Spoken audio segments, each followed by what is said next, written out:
Oi, gente, tudo bem com vocês?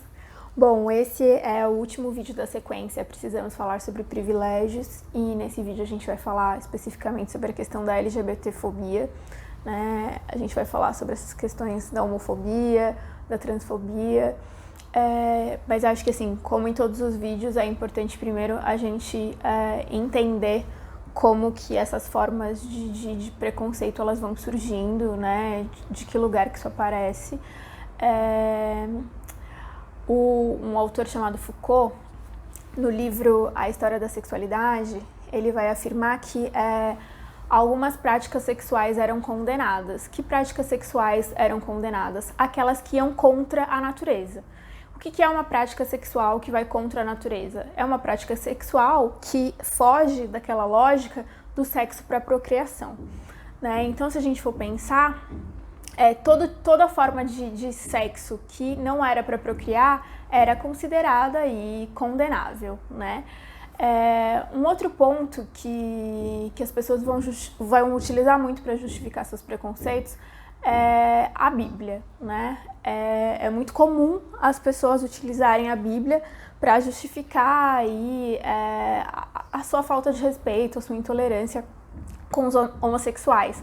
Né? As pessoas vão recorrer, inclusive, a trechos da Bíblia para justificar aí seu preconceito, né? Elas vão afirmar aí, bom, mas na Bíblia está escrito que é errado homem se relacionar com homem ou mulher se relacionar com mulher, né? Existe um pastor, o nome dele é José Barbosa, ele vai ser criador do movimento Jesus contra a Homofobia. Ele vai falar assim que a Bíblia, ela não é homofóbica, que são os homofóbicos que vão fazer aí mau uso da Bíblia, né? Porque se a gente for pensar, existem inúmeras coisas escritas na Bíblia, né?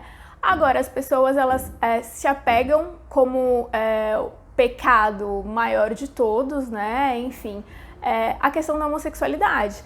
E desconsideram todas as outras coisas que estão escritas na Bíblia. Porque se a gente for pensar, se a gente for seguir a lógica da Bíblia, de tudo aquilo que é condenável, né? A gente vai parar de cortar o cabelo, os homens vão parar de fazer a barba, a gente não comeria camarão, a gente não comeria carne de porco, né? Então é curioso o quanto as pessoas elas vão utilizar das falas ali de trechos da Bíblia para justificar aí cada vez mais o seu preconceito, né? Então, deleta-se todas as outras coisas que a Bíblia diz que são condenáveis e a gente só leva em consideração essa questão, né? Mas isso também porque, se a gente for pensar em toda a nossa história, a questão da sexualidade é um tabu, e quando a gente vai falar de orientação sexual, mais ainda, né? Ainda contextualizando um pouco as questões historicamente, a gente não pode esquecer também que essa questão da homossexualidade, ela já foi tratada como uma categoria psicológica, psiquiátrica e médica, né? Os homossexuais, eles eram considerados como se eles tivessem uma natureza perversa. E essa natureza perversa estava relacionada ao quê? Novamente, aquilo que o Foucault vai trazer na história da sexualidade, de que o sexo decente, né, o sexo para eles dito como decente na época, era um sexo para procriação.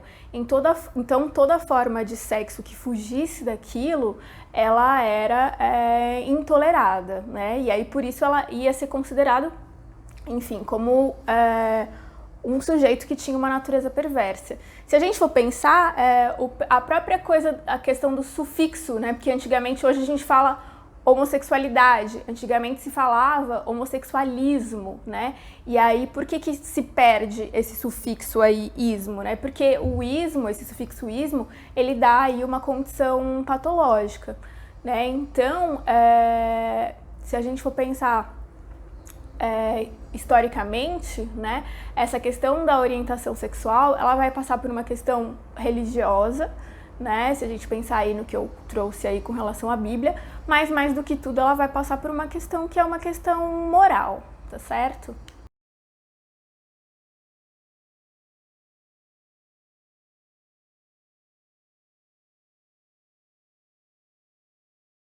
Bom, eu acho que assim como no vídeo sobre racismo e no vídeo sobre feminicídio, é imprescindível que a gente traga dados para falar sobre aquilo que a gente está, né, para comprovar aquilo que a gente está dizendo aqui.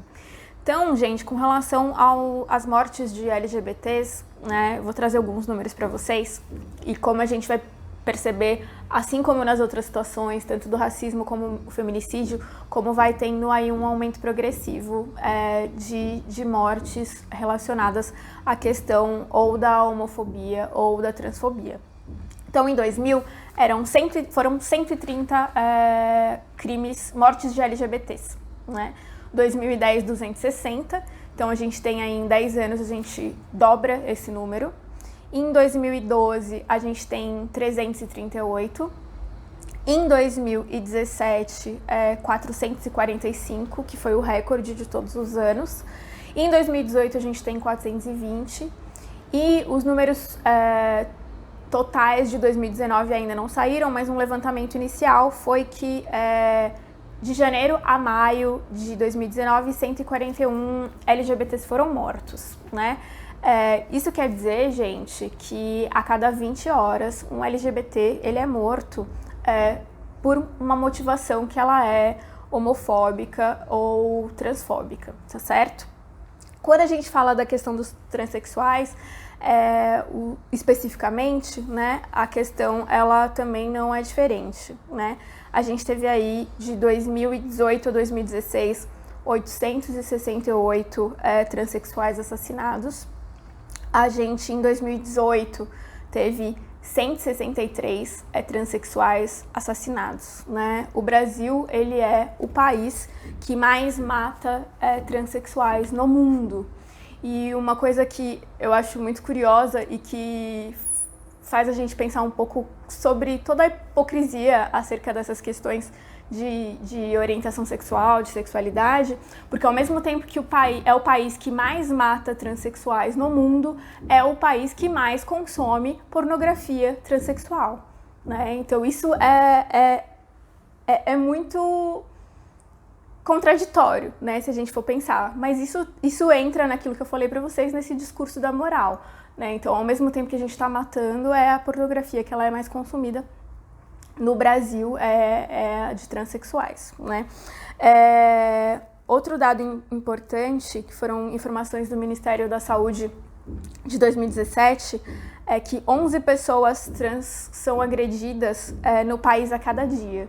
E que houve aí, gente, um aumento de 800% nas notificações de violência contra pessoas transexuais, né? Em 2014, foram 499 notificações. Em 2017, esse número foi de 4.137, né? Então, a gente tem aí um aumento de 800% nas notificações de violência contra transexuais.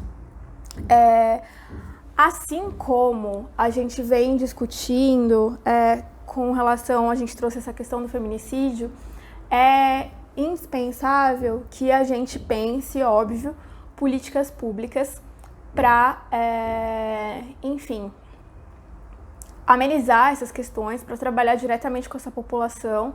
É necessário isso, mas mais do que isso, né, gente? O que a gente tem observado aí com relação à raça, com relação às mulheres, com relação aos homossexuais, é que existe uma construção histórica, né, de muito tempo, que vai colocar essas pessoas numa condição mais vulnerável, né? Então, eu acho que é importante, óbvio, né, que a gente pense em políticas públicas, mas é importante que a gente desconstrua esse pensamento dominante acerca não só dos homossexuais, mas acerca de todas as minorias, né?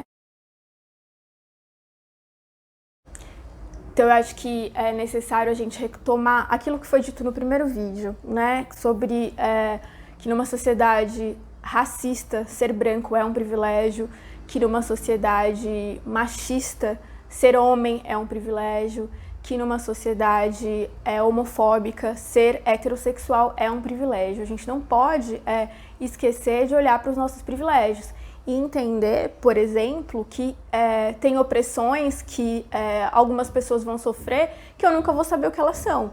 Então, eu, enquanto heterossexual, eu não tenho medo de andar na rua com o meu companheiro.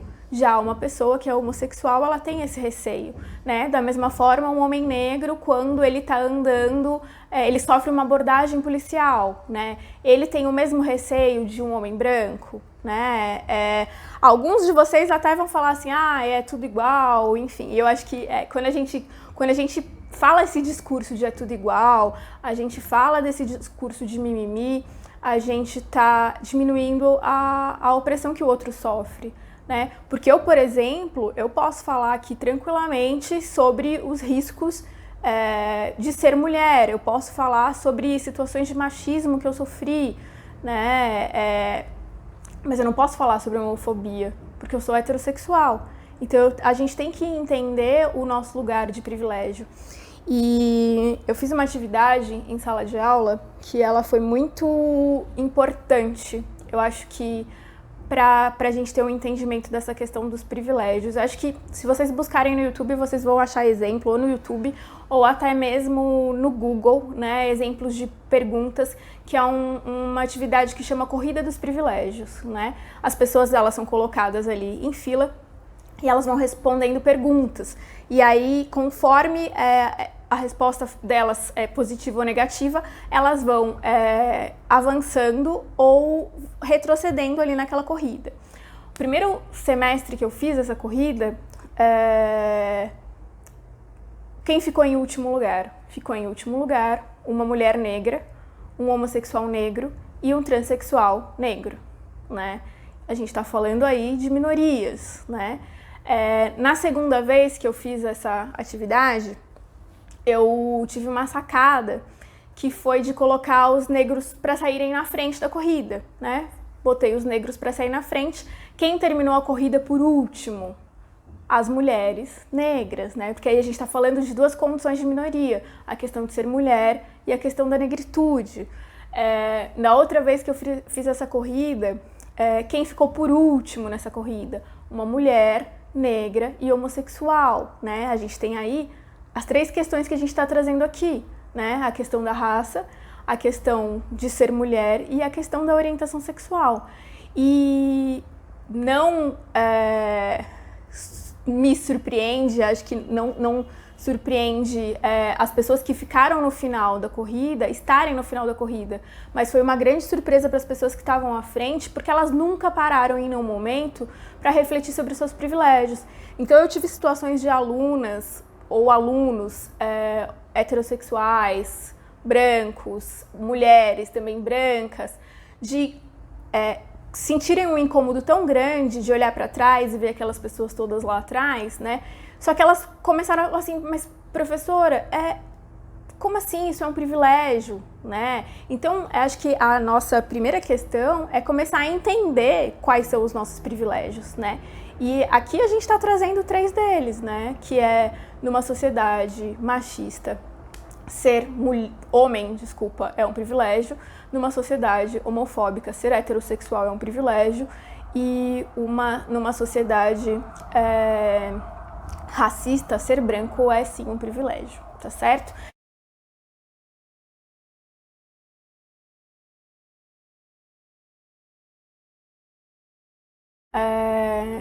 Acho que é importante, gente, a gente começar a reconhecer e entender os nossos privilégios. E a ideia é, né, que alguns vídeos que eu vou trazer nas próximas semanas, eles venham complementar aí essas discussões. Eu acho que 2 discussões muito pertinentes para a gente entender melhor essa questão dos privilégios é a gente falar, por exemplo, de feminismo e trazer a discussão do machismo, é a gente falar de um negócio que está muito no momento aí, que é a tal da meritocracia, né, que é só você lutar, que você vai fazer por merecer, né? Então eu acho que o propósito é esse, acho que reforçando, né? A minha ideia é que a gente comece a refletir sobre essas coisas que estão aí no nosso cotidiano, que nos afetam e nos impactam diretamente. Então a ideia aqui é propiciar um pouco de conhecimento, trazer um pouco de informação, no sentido de que a gente reflita, né? O país vive um momento muito delicado em todos os sentidos, Então é muito importante que a gente se aproprie, né, desse lugar que é nosso, de reivindicar pelos nossos direitos e pelos direitos dos outros e também propiciar assim, um exercício de empatia, né, que a gente possa se colocar no lugar das pessoas, tá certo? Queria mais uma vez agradecer vocês, pedir que vocês curtam, que vocês se inscrevam no canal, que vocês compartilhem, né, que vocês deem aí sugestões de vídeo. Eu recebi muitas sugestões pelo Instagram e tá tudo anotadinho, e aí a gente vai, na medida do possível, trazendo todos os temas aí que vocês acham importante discutir, tá certo? É isso, gente, muito obrigada mais uma vez, que o afeto siga nos afetando e um beijo.